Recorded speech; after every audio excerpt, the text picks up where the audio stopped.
Hello, footies, and welcome back to yet another episode of Foot in Review. This is episode 695. We're getting close to the infamous 700 episode. My name is John, and I'll be your host today, and I'm not alone.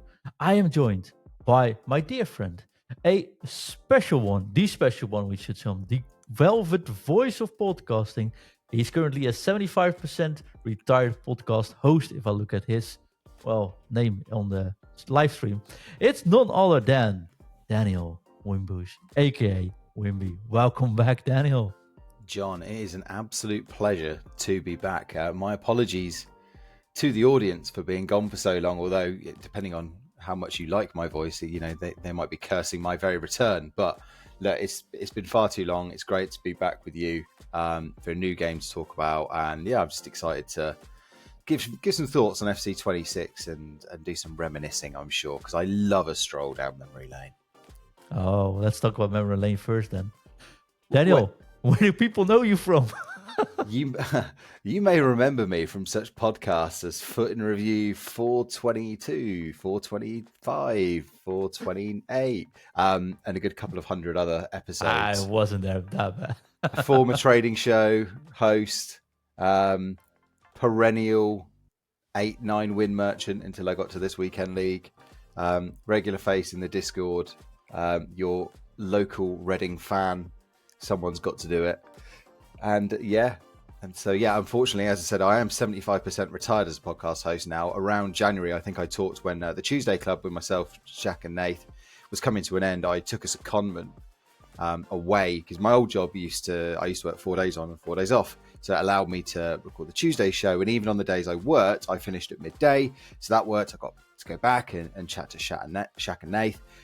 Then I got a secondment, and now I'm kind of just working regular hours. I'm working kind of 9 to 5, Monday to Friday. So I can't really record in the daytime. And for the evenings, anybody who has a couple of small children will know the joys of that and the squeeze you get on your evening time. So unfortunately, podcasting was the thing that had to go. But as I said to John, I was chatting the other day, and I've really been enjoying the shows so far this year. And it gave me that itch, John. It gave me the itch to scratch. I wanted to get back behind the microphone and have a little chat about FC26. So I reached out to yourself and said, look, will you have me on again? And you were like, sure. The unfortunate thing is I've punished you by keeping you up till well past your bedtime. Well, yeah, we don't want to talk about what time we are recording this, but the things we do for the fans, Daniel, they just wanted you back. And honestly, it's good to have you back, mate. And that's why I said, of course, let's do this.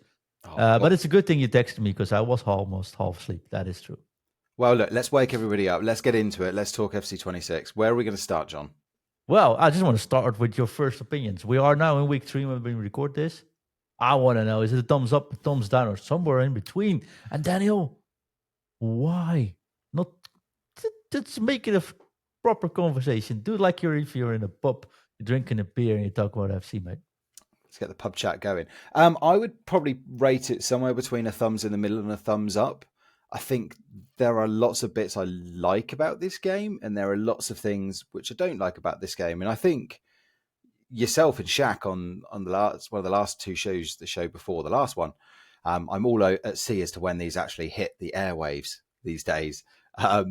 But yourself and Shaq were talking about, and Shaq brought up the analogy that I'd made in the Discord about this game is very much like going from a bright, neon, noisy, entertaining, things going off everywhere bar to walking into Moe's Tavern, as you described it. And look, the point you made, there are still people sat in Moe's Tavern, and I'm one of them. I've not deserted the pub because they've taken away all the casino fruit machines and all the drinks offers and the jukebox and everything. I'm still going there because I still like what it is, which is a place to socialize and play a game.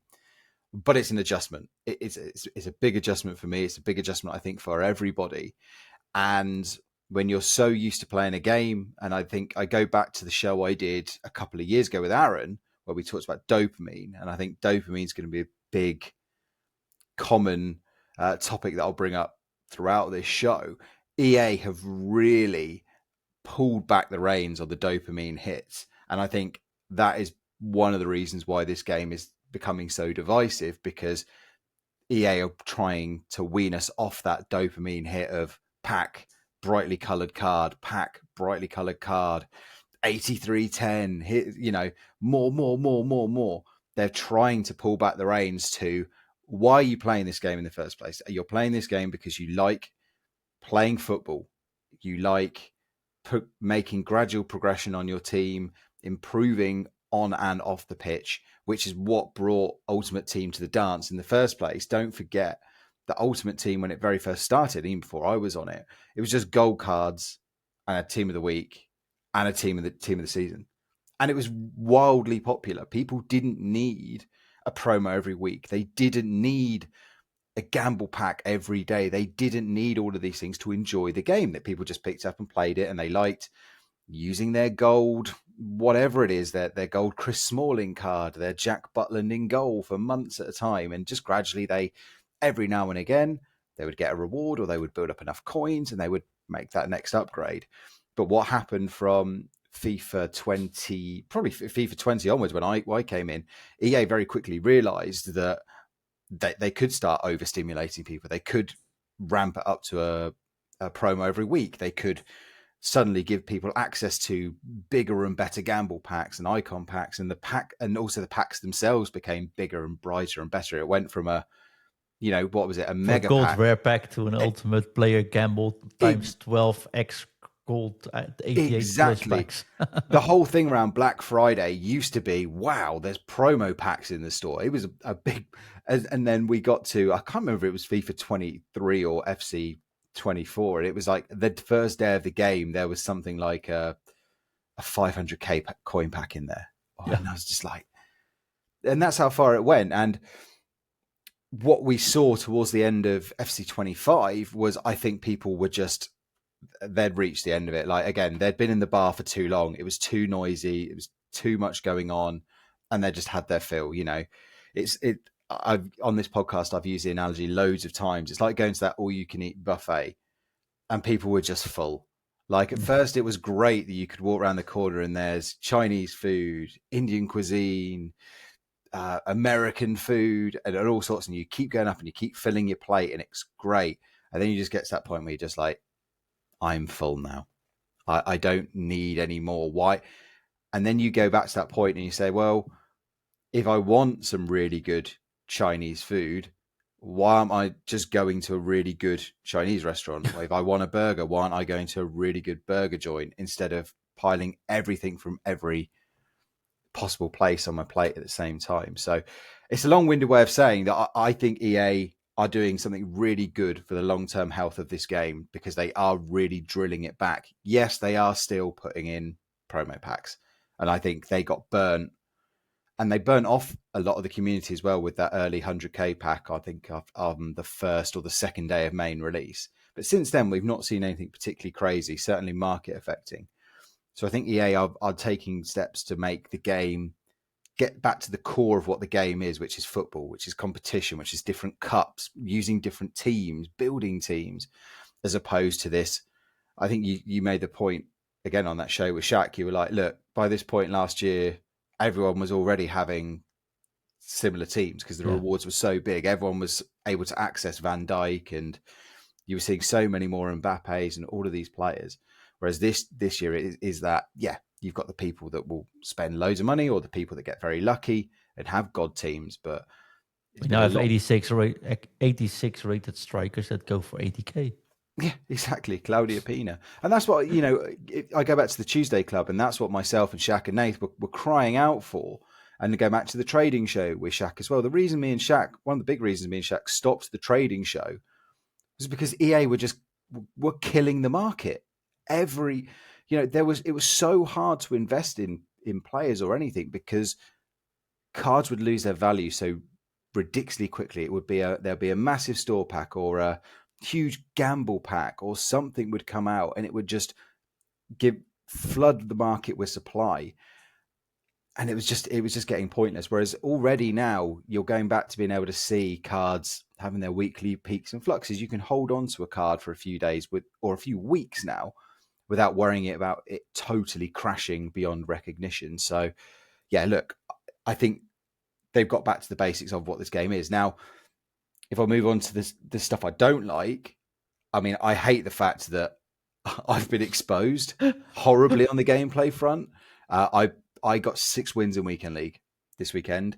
And look, there were 2 or 3 games that could have gone either way. I could be sitting here talking to you with 9 wins, and maybe I'm a lot happier. But I was humbled over the weekend. I've never got as few as 6 wins since the Weekend League kind of moved to a 15 or a 20 game format. And it's hard. Relearning that defending has been tough. I think I'm slowly getting there. I like to think next Weekend League I might be able to get 7 or 8 wins. First Weekend League is always tough, though. So I see a lot of people comparing them. Like, last year I was... Like, you don't compare yourself with last year for this Weekend League. The games are way different. I see people like, oh, last year I was already in Div 3 or 2. Like, first of all, I don't quite know if that was the case. I wasn't there, at least. But second of all, the Division 4 players, Division 5 players are just last year's elites currently, Still fighting their way up. It's a whole different system. Exactly. In that very first Weekend League as well, you had to have got to Division 6 in Rivals, and also got enough points to get in there. And the chances of most people who maybe had picked up the game on general release or who were more casual, the chances of them actually making it were quite low. I mean, we had several members of our Discord who hadn't, most people in our Discord are fairly dedicated players, and a lot of them hadn't even reached the threshold to get into Weekend League. So, yeah, you were facing pretty much, there were no, to quote TLC, there were no scrubs in that Weekend League. It was all tough competition. And I think the messaging, and that's where our Discord is brilliant, because, we're all here to pick each other up and give each other that, arm around the shoulder and the dose of realism. It was that, don't, like you just said, don't compare yourself to where you ended up last year. Just take each game as it comes and look at it. And if I went back and watched my games, as I said, there were 2 or 3 games where maybe I was making some mistakes that cost me a game, but there were 3 or 4 games I wouldn't have won. It was beyond my ability level.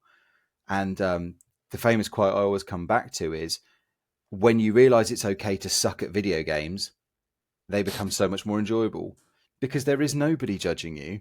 There is nobody. Like, if I walked into the Discord tomorrow and went, I got 15-0 in Weekend League, yeah, a few people would go, oh, wow, Dan's a good player, isn't he? He's done well. I would do that, though. I would say you're a good player then, yeah. Yeah, you would, but 6 months from now, you'd forget about it. You might remember, I think Dan went 15-0 once, but you wouldn't be... You don't sit there and judge your conversations with me or anything based on how many wins I get in Weekend League. And I don't walk down the street and I haven't got it stamped across my forehead that I'm a 15-win player. And even if I was, you know what's going to happen now, though? If you are getting that 15 wins, I will make sure I print it out. I will put it on my wall, and I will give you a T-shirt. I'm a 15-0 player. John, if I ever get a 15-0, I will come to your house for afternoon tea. And bring the champagne myself. I've never got higher than, I think, 12, maybe. This sounds like a challenge for food coaching. For you, though. Good luck. But that kind of goes into, when I talked at the start of the podcast, my career thing has changed, and my just life has changed. I'm like, age is but a number, but I'm pushing 40. I've got 2 young kids. I've now got a full-time 9 to 5, Monday to Friday job that, as most people in 9 to 5 jobs know, it's not 9 to 5, is it? It's 7 o'clock when you wake up through to 7 o'clock when you get home. And then half the time you're still dealing with emails or thinking about the next day. So I haven't got the time to sit there. And one of I don't know if it's a toxic trait or a positive trait, is when I get beat, especially if it's someone on Xbox, I go and look at their profile, because I have to know, like, is this some really sweaty, dedicated gamer? Or is this someone casual that's beating me? And what information do you get out of someone's profile that will make you say one or the other? The thing that I look at is, on Xbox, if you go to compare yourself to somebody else, you can see game time. Yes, but that's not the time they played. It's the time they had the game open. Yeah. Well, either they're very non-eco-friendly then, John, and in which case they deserve to be judged accordingly, or they've spent a lot more time on the game than me. So you're saying you play either too much or you're just unfriendly to nature. Exactly. Yeah. Well, no, it's not that you play too. No, it's not that you play too much. It's that it gives me that little bit of And understanding. Like, and if oh, you I'm playing. win from someone, do you always also compare and say like, I won and you had 2,000 more hours than that Look, for I me? preface this by saying I think it's a semi-toxic trait of mine, and it's just something that I do to soothe my bruised ego after I've lost a game, because then I can at least console myself with being like, oh well, they've had 4 days of game time compared to my 2 days of game time, Do you so they do it should. with winners as well? You Oh, of win? course not. No, look, I'm honest here. Look, although I will if I've won. No, Yeah. no. If I've won a close game, I will occasionally message someone saying, "Look," and if I feel like I've got lucky, I might say like, "Oh, good game" or something like that. Um, but no, it's the things that we do to ourselves to let ourselves down, and that kind of goes back to the whole changing the game mechanics and how hard defending is, because a lot of people are criticizing this game because they're not very good at it. They're not criticizing the game itself, or sorry, they're not fairly criticizing the game itself. I think people are just frustrated because the game isn't to their liking. I see so many posts about FC26 is dead because of defending is bad, or through balls, or two CDMs are meta again, and it's just like, what do you want EA to do? Do you want EA to build a game exactly around your playstyle? Because that's just. I'm not sure if it's not to their liking or if it's not because they're not winning as much as they used to. Well, yeah, but that's what I mean. It's the game at some point was more set up to their strengths. This game isn't, and suddenly it's they don't look at themselves in the mirror. And as I said, I'm part of this. I'm not saying I don't do this myself. Instead of going, let me look back at that game, see what I did wrong, and improve it Check by how go. many hours he played on court. Yeah, exactly. You will go to something like, oh, it's because they've got a better team than me, or oh, they've spent more hours on the game than me, or EA have coded this game badly, or this formation is too OP, or something like that. Whereas what we should be doing is, same with any aspect of our life, is taking that step back, going, okay, well, why did this go wrong? And yeah, as I said, there will be lots of times where you'll sit back and look at a game and you'll go, well, do you know what? That person's better than me. And so what? That people are better than you at probably 250 other things in life, and you don't give it a second thought. The same way you're better than somebody else, probably at 250 things, and you don't sit there and think about it too much. What you should be doing is looking back at those games and going, say, what can I do differently? How did I? If you are feeling like you're constantly conceding the same goal over and over again, you should be sitting there going, okay, well, how can I stop that? Is there a way for me to stop that? And again, the best way to cope that, and it doesn't sound like a shameless plug, is to go to someone like yourself at Foot Coaching and go, what am I doing? What am I doing wrong here? And that's where, whenever I have struggled in the past on this game, I've had, I think, 3 or 4 coaching sessions with you over the years.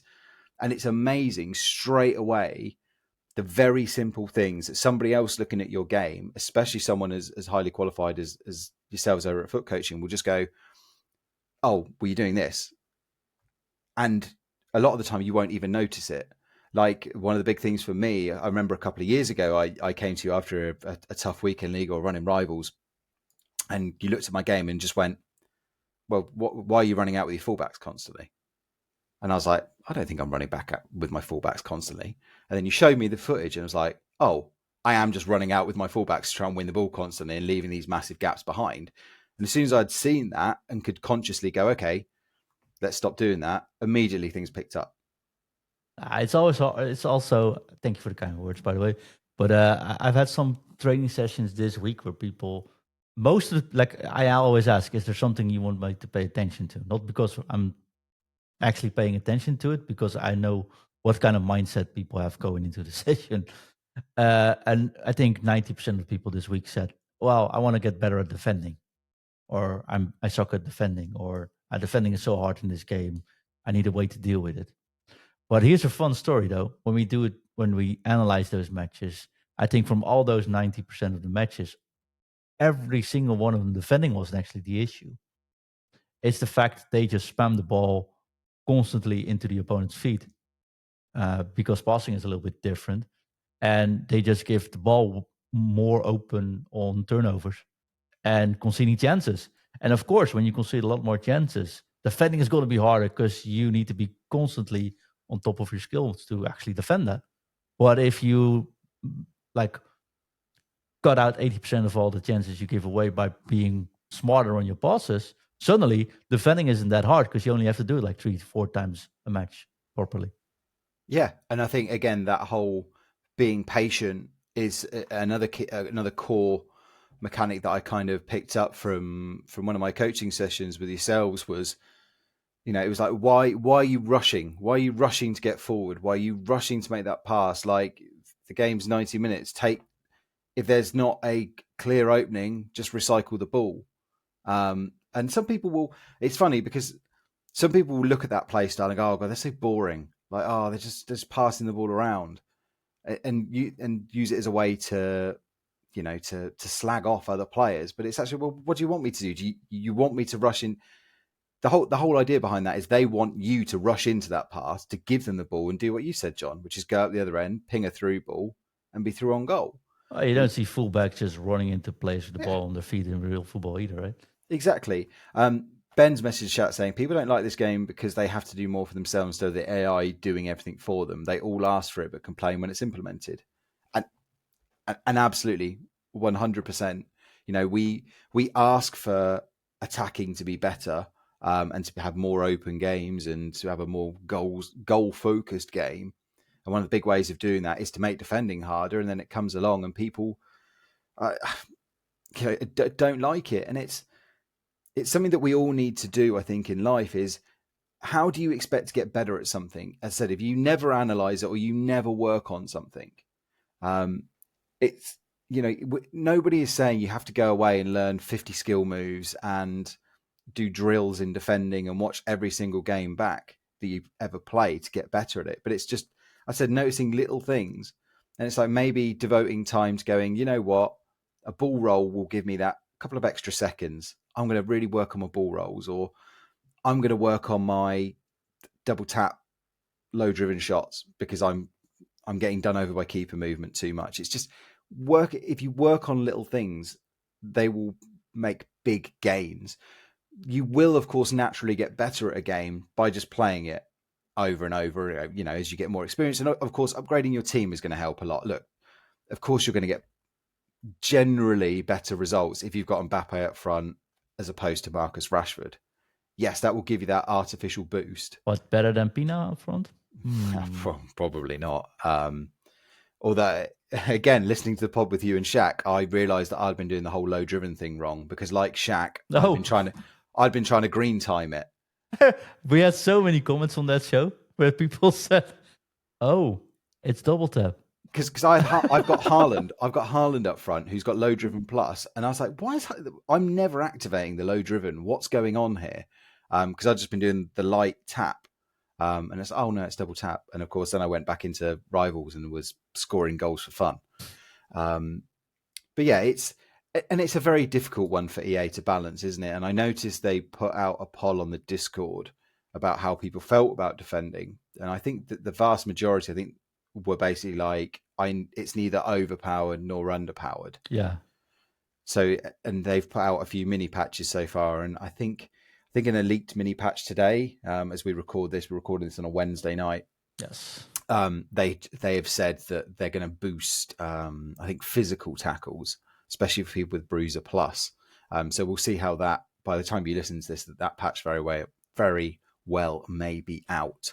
But no, it's not hard. And I think a skill gap is always something that is hard for people to accept because, yeah, you haven't got that AI assistance dragging people together. And I watch Nick run the foot market a lot, who is a very good player at this game. You know, I've watched him enough to know that he's just a good player. Look, he's not a pro, but he's a very good player. He can do things that, I said, 9-win merchants like me just can't do at them.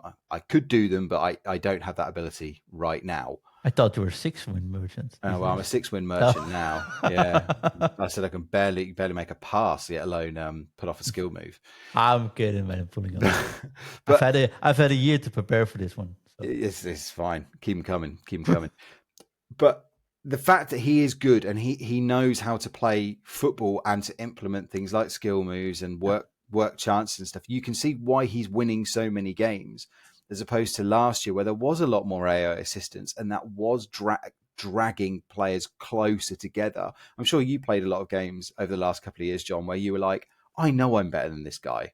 I know I should be beating this guy, but for whatever reason, that the game is just too close. I feel like if you're a better player, you are winning games 9 times out of 10 in this FC, compared to, I would say, probably 7 times out of 10 you were winning the game as the better player last year. And I do think that, as I said, gone close to 9 out of 10 now. Yeah, that's hence why I'm looking forward to the tournaments we play on event days. This year, I might actually be able to win another one. No, I'm of course kidding, but I agree with you there. I think the way also rivals has been implemented so far, and the fact you can relegate, but not necessarily is so punishing that if you miss one match, you are relegated.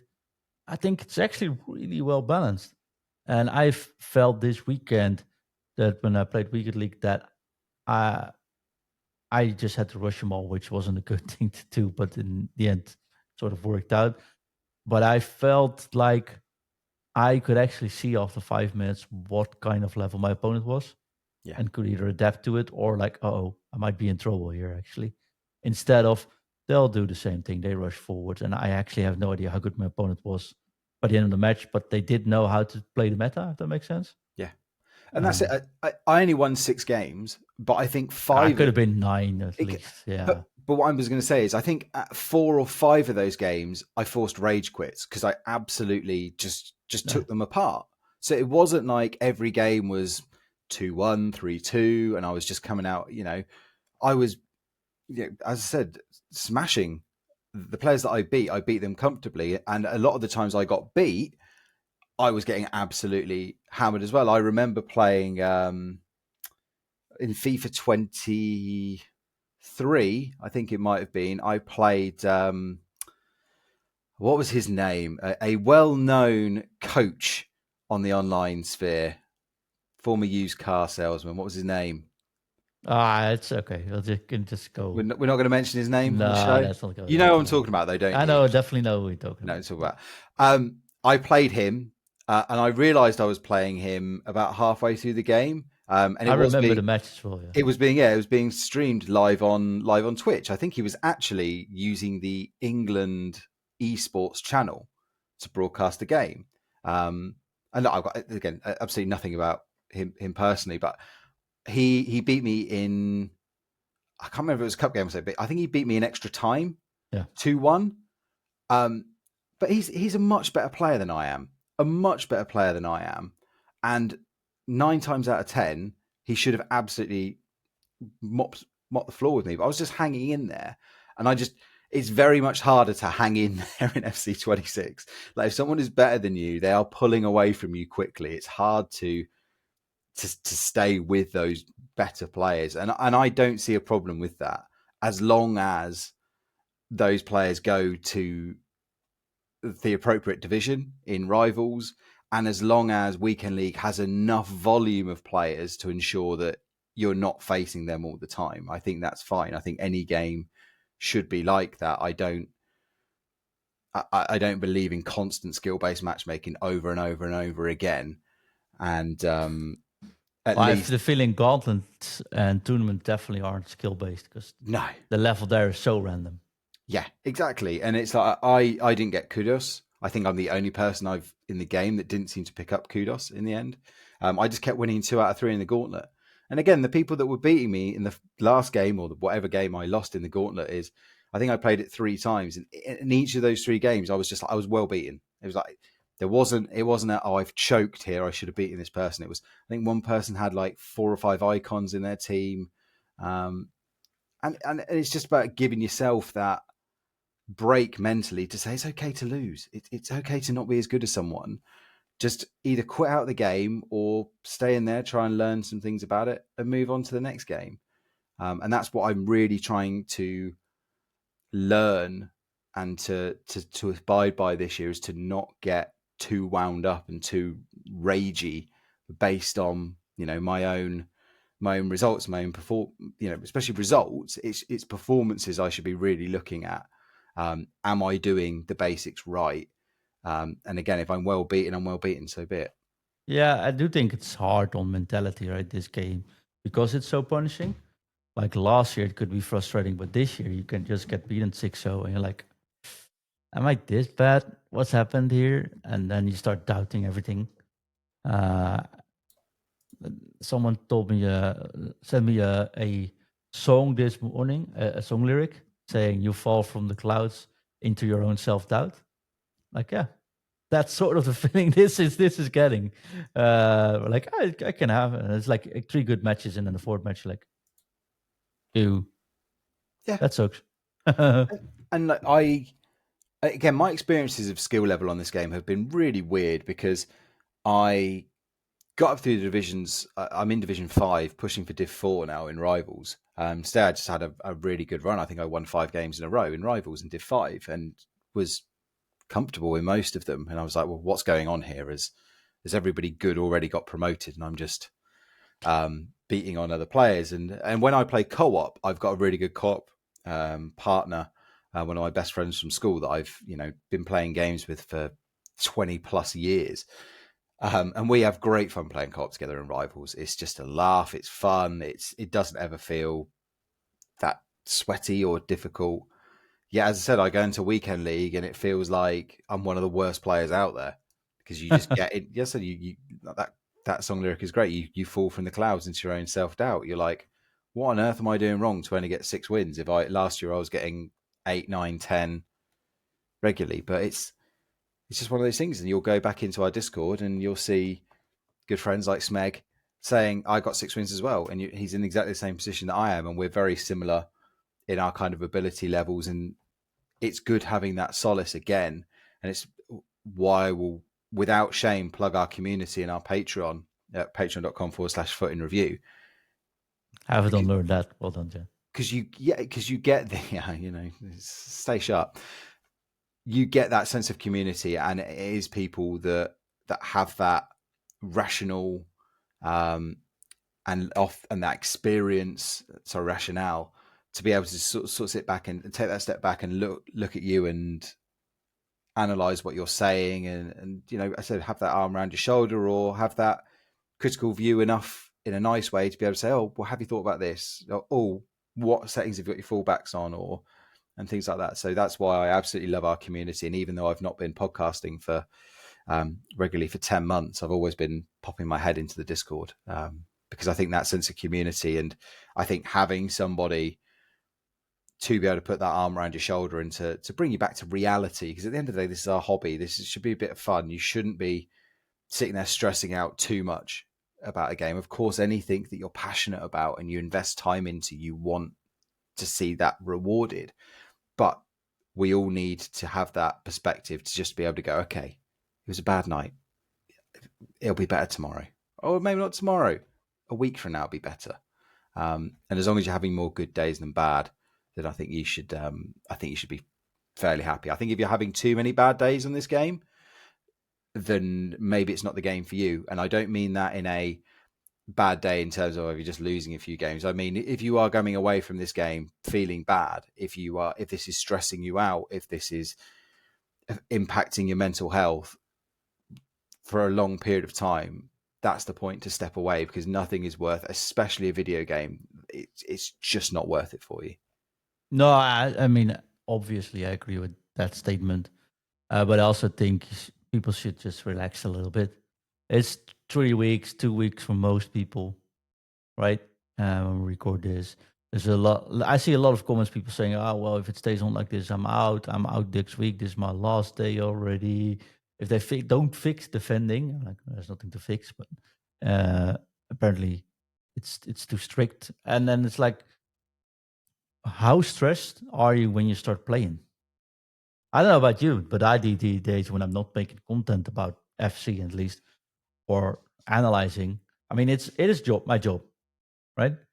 But I just put on a podcast, of course, not our own podcast, but there's other podcasts. But I'll put on a podcast or some music.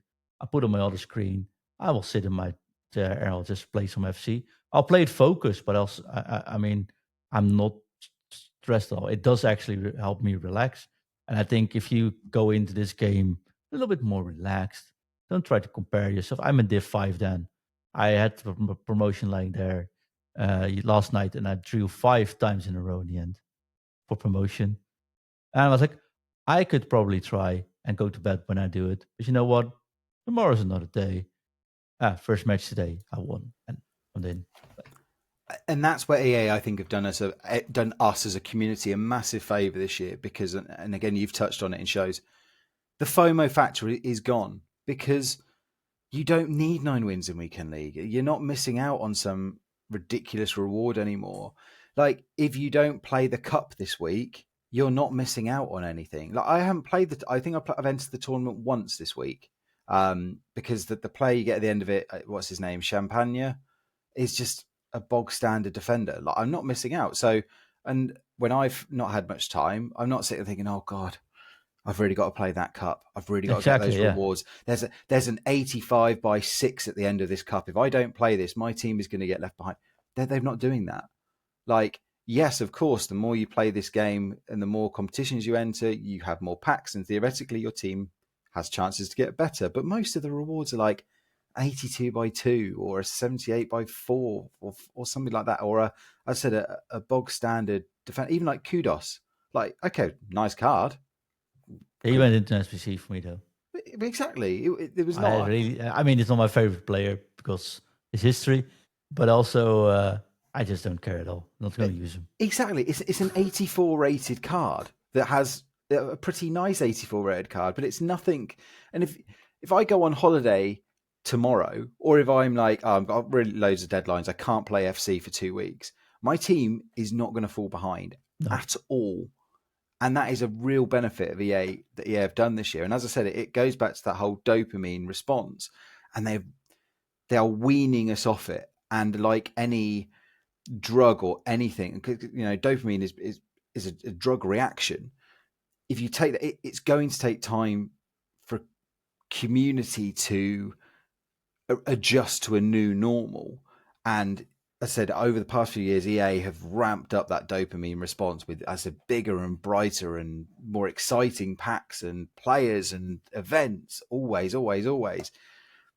And, you know, even if you weren't doing well on the pitch, you had, I said, the chance to get that dopamine from opening a pack. Whereas now it's just all dragged back. It's all like, yes, you're still chasing that dopamine hit, but at a much slower pace. And I think you're gradually realizing that day to day, you're probably not going to get that. Yeah, you might have a good run in Rivals or something like that, but you can afford to chill. As you said, you can afford to sit back and relax and just play the game when you want and how you want. There is no FOMO, or there shouldn't be FOMO.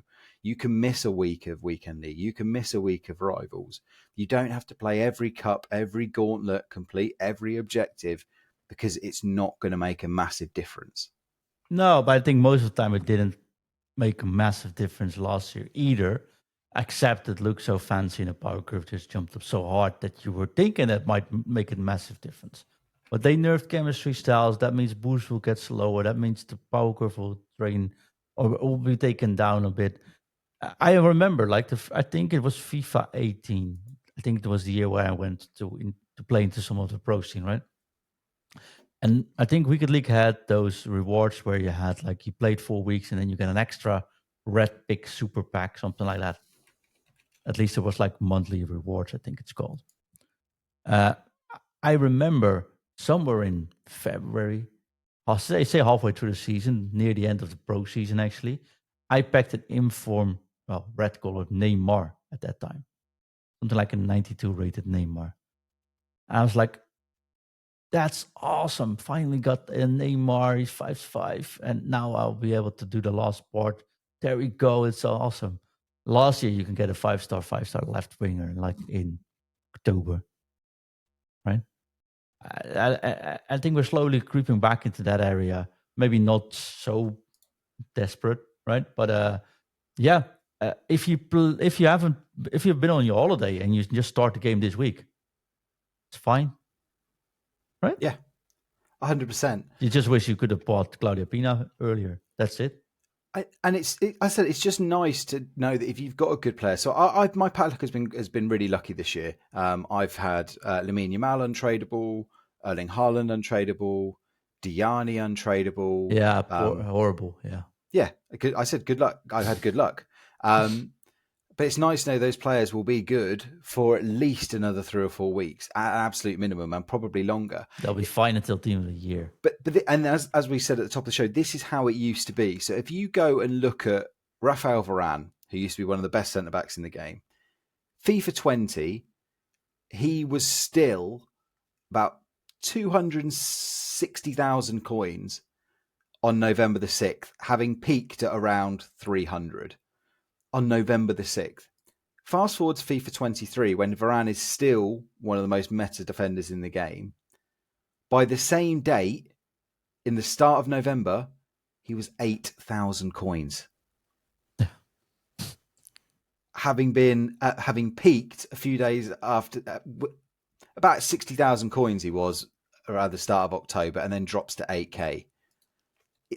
And that's what you want. You want to be able to have these players in your team and just stick them in there for a while and go, this player's going to be fine and good for 8 to 10 weeks. And I know what you said is true. Last year, you were still able to do that more than you realized. Good players stayed good, but there were so many more shiny upgrades to go for, and EVOs and things like that. And I'll come on to EVOs in a minute, because that's the other thing that's really, really peed me off this year so far. But yeah, having more played, to come. Yeah, exactly, more to come. Might have to make this a 2-part show at this rate, because you'll be falling asleep, and so will our listeners. But yeah, having players retain their value is just so refreshing and so nice. Well, I'll talk about EVOs though. Then let's take a deep dive into that topic, because hey, I missed the EVO. No, I don't care at all about evolutions. Yeah. I tried one evolution so far this year. There's a goalkeeper evolution, KFC +1. I started it. That's it. I actually didn't play the player yet, so I've not actually been through it. But what's going on with EVOs? Why are you so disappointed? Well, look, EA, as part of this whole readjusting the power curve, said EVOs were going to change. They were going to look a lot different this year. Because we were running into situations a lot last year where there were particular players that were just prime for EVOs. And if you did the right EVO with them, they were straight into not just your team, but everybody's team. I'm struggling to think of examples off the top of my head, but there were people like Rashford and things like that, where there was really meta EVOs out there. And I said that it wasn't just that they were a good option for people's squads. These EVOs were so good, they were going into teams straight away. So this year, they've really reined it back. And we're, nearly 4 weeks since early access? And there's only been, I think, half a dozen EVOs that have given anything above +1s. You know, they keep releasing these little mini repeatable EVOs where it's like +1 dribbling or +1 shooting, which I understand. And I think if you are a fan of Manchester United or You had to say it. even Feyenoord, Barcelona or whatnot, it's fine. You've got enough good usable players anyway. It's not going to make a difference. It's nice to give your Gavi a +1 passing or a +1 dribbling or whatever. That's fine. If you support a team who has primarily bronze and silver cards, as I do as a Reading fan, and admittedly, EA Sports, I probably don't really care about Reading fans, and why should they? There's only so many of us. I can't get my players into a usable state. I've put pretty much every Evo possible into Jack Marriott, and he's still an 80 rated striker, and most of his stats are very low 80s, if that. He's nowhere near as good as even a 10k Marcus Rashford card.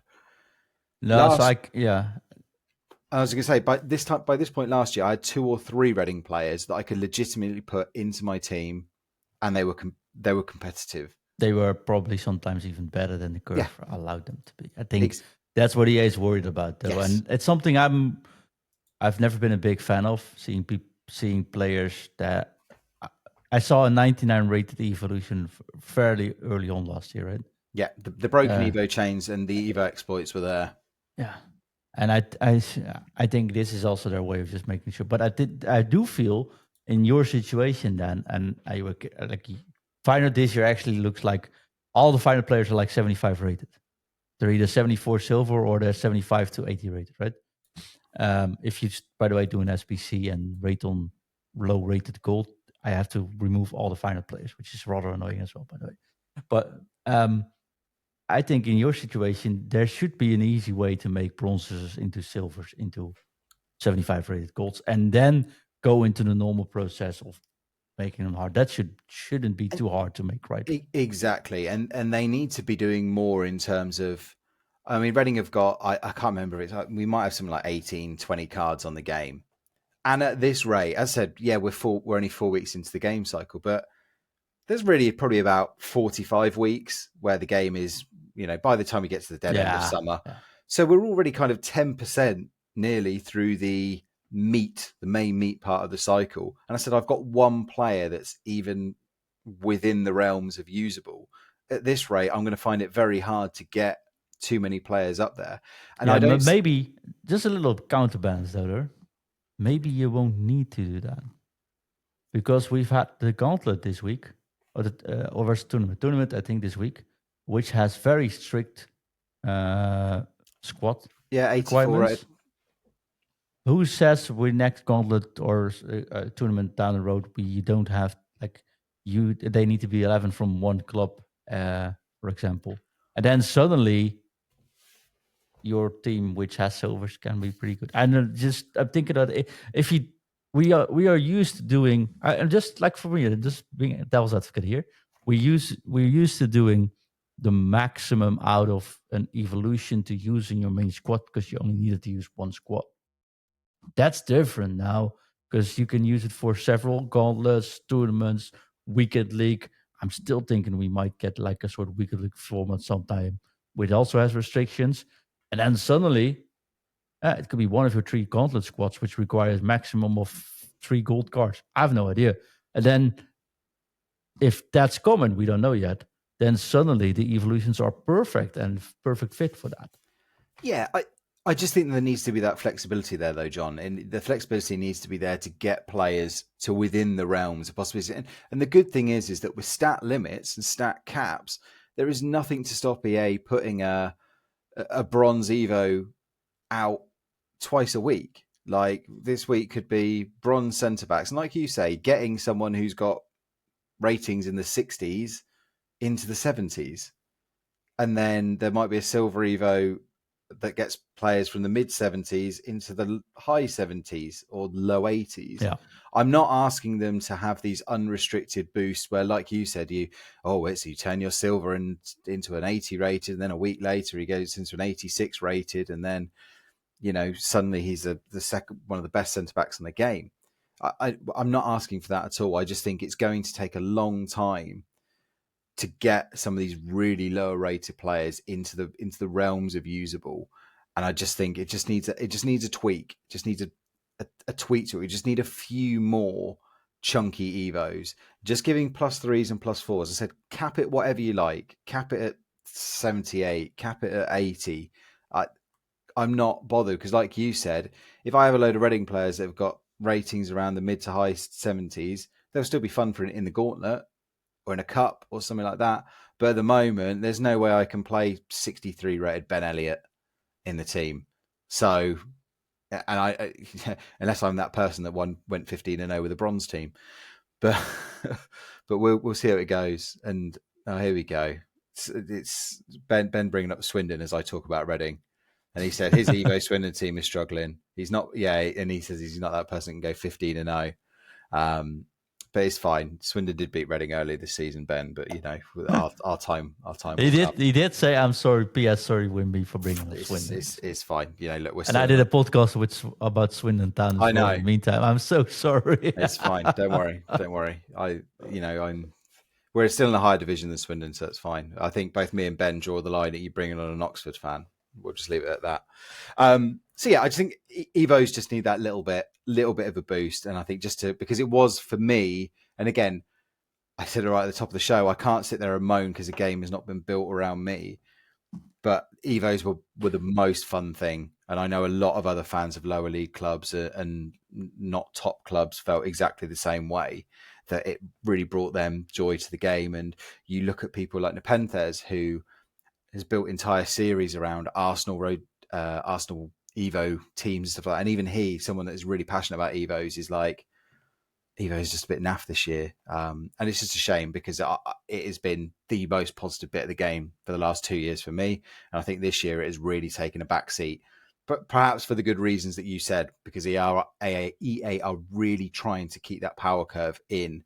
But I think in this circumstance, there is a way for EA to have their cake and eat it. They can keep the power curve intact whilst also giving a little bit more back to people that want to build up those bronze and silvers. Yeah, but maybe, and again, I'm not a big Evo fan, right? So you correct me if I'm wrong. But if I look at how markets work, you currently have a pretty healthy market where every card is worth something, but not much cards are worth a tremendous amount of coins, right? If there's an evolution that is not broken but would bring solid players into top players with an evolution, that will also hurt that same market, which means everything you put into and the power curve is still destroyed on the financial value of the power curve. If that makes sense. Exactly, which is why I say they need to be looking at where they're using these stat limits to be saying. And as I said, I'm okay with them not bringing out very top end Evos. I'm not wanting Jack Marriott to have 85s across the board at this stage. What I want is the ability to have 2 or 3 players in that mid 70s range, or even low 70s range, where you can start to bring them and use them in cups and use them in gauntlet.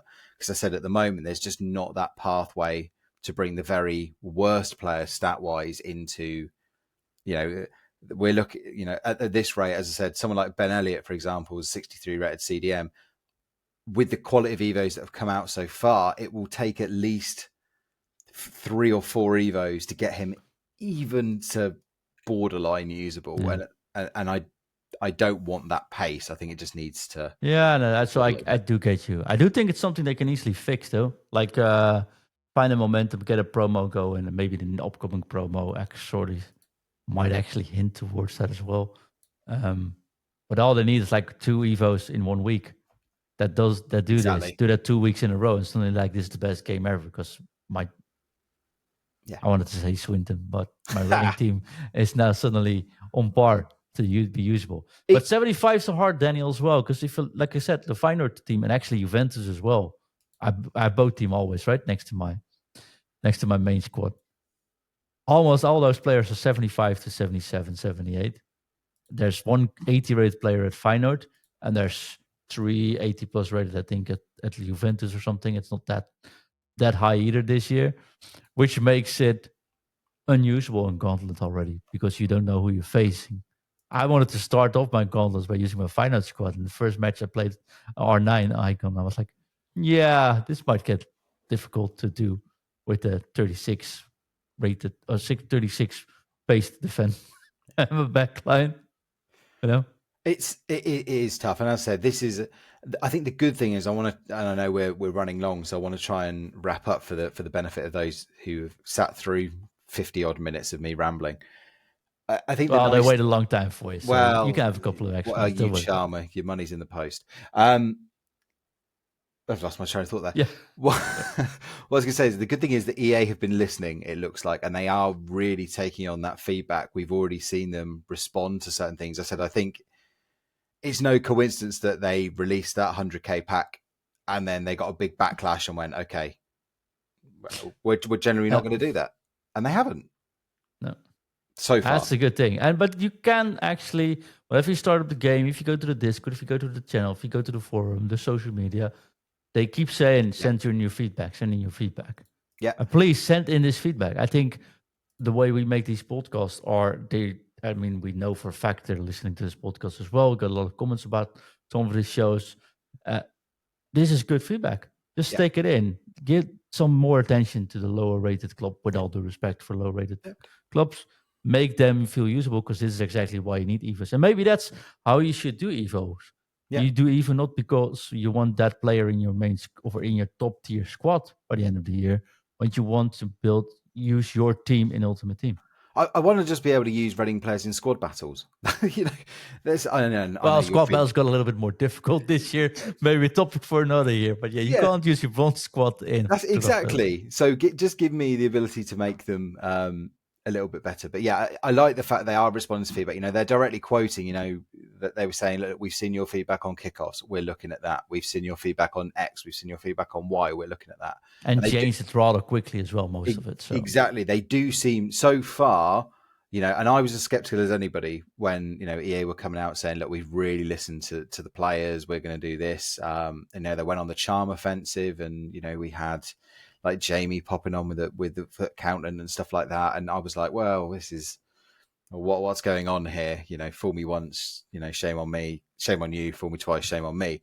I just thought, is this just their standard? Or new games coming out? We're going to promise the world, and then we'll disappear again. But no, they are. They did sell their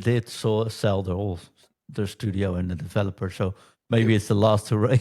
Well, exactly. I mean, look, I know you want to kind of do a separate show on it, and I said an hour into a podcast is not the time for it. But my hope is that going into private ownership, there is not that pressure now to generate increased profits to boost the value of the company, and that is what leads to things like more store packs and greater monetization. I hope that as a private company now, they will sit there and go, okay, obviously we want the value of the company long term to stay at a certain level, but there isn't that immediate pressure to satisfy shareholders. There's not that immediate they bought for 50 billion, and I think they're now currently 20 million in debt because of it. They need to get that money back, or they'll go up. So, but as I said, there will always be a need to monetize. But I'm hoping that it won't be a real push, as it felt like the game was going to turn it into an ever more almost like a mobile game. No, true. But without that pressure, they actually changed it already, and I doubt many of the developers knew this was going on. Yeah, these aren't. This isn't public until it's out, right? Exactly. So, and look, other things again that I would like. I mean, I can absolutely understand. Shaq was talking about it, and I have a little group chat in our little Tuesday Club group chat with me, Shaq, and Nathan. Yeah, I've never been invited to that group, which is not a Tuesday Club, man. I've got, maybe I'm the Tuesday Club editor. Oh, maybe, hey, it's all right. Maybe we'll get you in. Maybe we'll get you in. And we sit there and say, "Oh, why am I playing this for a 78 plus pack?" And it all goes back to what I said. It's like it's about changing my brain then to go, well, don't play. Like, if you're not enjoying it, never play for rewards. I've said this for years. Exactly. And this year, there's absolutely no need to play for rewards. It's, as I said, it's about getting that FOMO mentality out of your head, because EA are slapping us across the face with the fact that you shouldn't be having FOMO. That's why they're setting the rewards so low. And yes, it sucks that you've got less chances to pack promo cards and Mbappe's and things like that. But it all goes back to what we've been saying throughout this show, is that you don't need those players this year because most people don't have them. Says the man that has Haaland on top. But I do have Haaland and Diani up top and Jack Marriott on the bench. So there you go.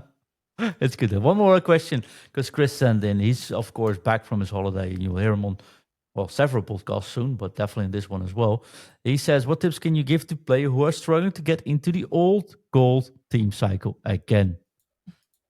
And then he says something about Rangers, but let's not go into those details. Yeah, he wants to talk about, of course, football in review. And he's I think Chris is significantly happy that Russell Martin's reign as Rangers manager has come to an end. By the time, if you ever want to hear a rant from Chris, check out Football in Review and search for the word disco jacket. Exactly. So he will be, I said, by the time you're listening to this, Steven Gerrard might well be back as Rangers manager. But enough of that chat. As I said, I think it's just about, I think the real nice thing about this game, again, is that it's not forcing you to, I think you talked about this with Shaq, it's not forcing you to use Mbappe, Theo Hernandez, Kefren Turan road to the final. There's not just a core of 20 players that you have to pick from. The slower down power curve means you can try out different players. It's like I'm using that Brandt, that 80, I think, what's she, 85 Cornerstones player from Lyon. Pretty cool, actually. Yeah, I enjoy, and I've been rotating her with Lauren Hemp, who's again I think 15k gold card, and I think she's brilliant. Chloe Kelly's gold card has been great for me as well. I think it's just about having that freedom to go. There's not a lot of room between these different players. Yeah, of course, Virgil van Dijk's always going to be great, and Haaland's going to be Well, great. my Virgil van Dijk got in half on price, so since I Yeah, bought him, so he is well, still great. I'm definitely not selling him, and if you can defend, he's awesome, which I've shown some highlights of. But ouch, that one still hurts. but yeah, you don't have to use Van Dijk and Saliba to be a good player at this game. Of course, they are going to help you, but I think again, it's just about getting into that mentality of let me try and find the players that work to the style I want to play with. Like me, I love players with Bruiser Plus because I just love making a strong tackle, and so I've had Pacho. Who went to the moon today as we record this because I said they're looking like they're going to boost physical tackles. So I cashed in on that. But yeah, and I like crossing the ball in. So players like Hemp and Kelly are great for me. So I I think usually just get bruised. yeah, yeah. My advice would be to experiment. Shaq has done a great thing this year. I said someone that is one of the best trading minds in the Discord. He's just said, look, all I've been doing is buying players, trying them out, and then waiting for them to rise a little bit. So I make my tax back or make a tiny bit of profit, and then I'll sell them and I'll move on. And I think it is that just keep trying new players, keep trying new formations. There is not one meta way and one meta team that everyone has to have. Find your own way. And that's what really made this game, I think, stick to me in the first place was that, oh my goodness, there's so many combinations and possibilities, and it's a nice long journey to the top to get my ultimate team, rather than have your ultimate team in 3 weeks. And the definition of ultimate team changes every single week with every new promo. So yeah, just enjoy the ride. Definitely. Favorite player so far before we close up the show? Ooh, favorite player so far. Pacho is a very good shout. Haaland is awesome.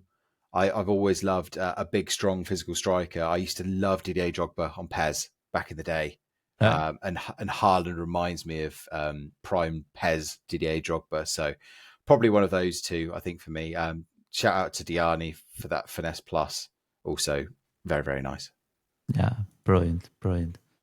Best pool has been Haaland for sure, then I suppose. Well, technically, the best pull has been Lamine Yamal, but He is good though. I am Oof. very limited in my ability to get the most out of smaller, more technical players. I had this problem. I was one of the, what was it, 0.5% that got team of the year Messi Yeah, from that broken player pick. yeah, And 0.5%. Yeah, yeah, exactly. And I struggle to get the most out of him because I'm not very good at L1 dribbling and using stop and goes and spinning around players and stuff like that. I am much more a typical lower league British football fan of get it out wide, get it into the box, get it into the box. go for a long ball out wide even. Exactly, Yeah.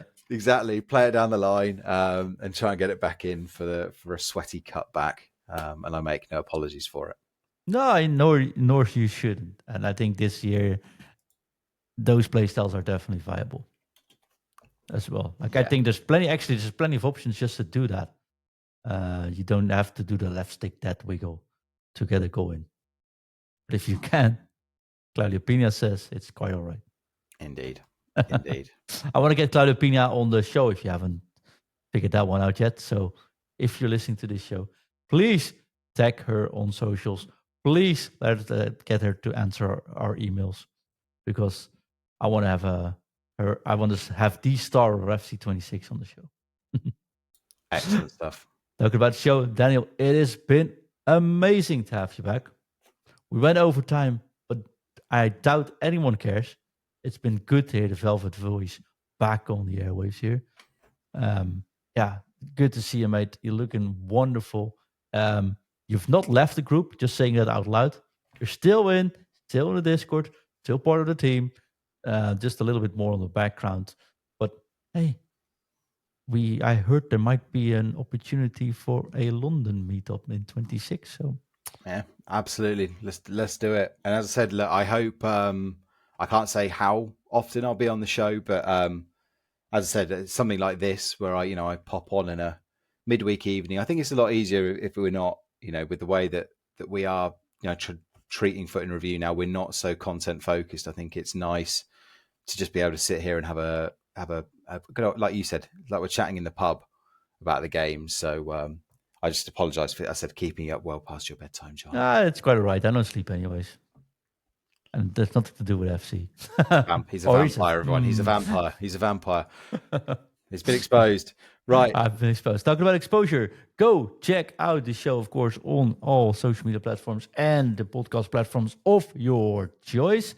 And not very unimportant either, we are getting near the 700th episode, and we are going to record that 700th episode in none other than Falkirk, actually. I was saying in Edinburgh, but actually it is in Falkirk.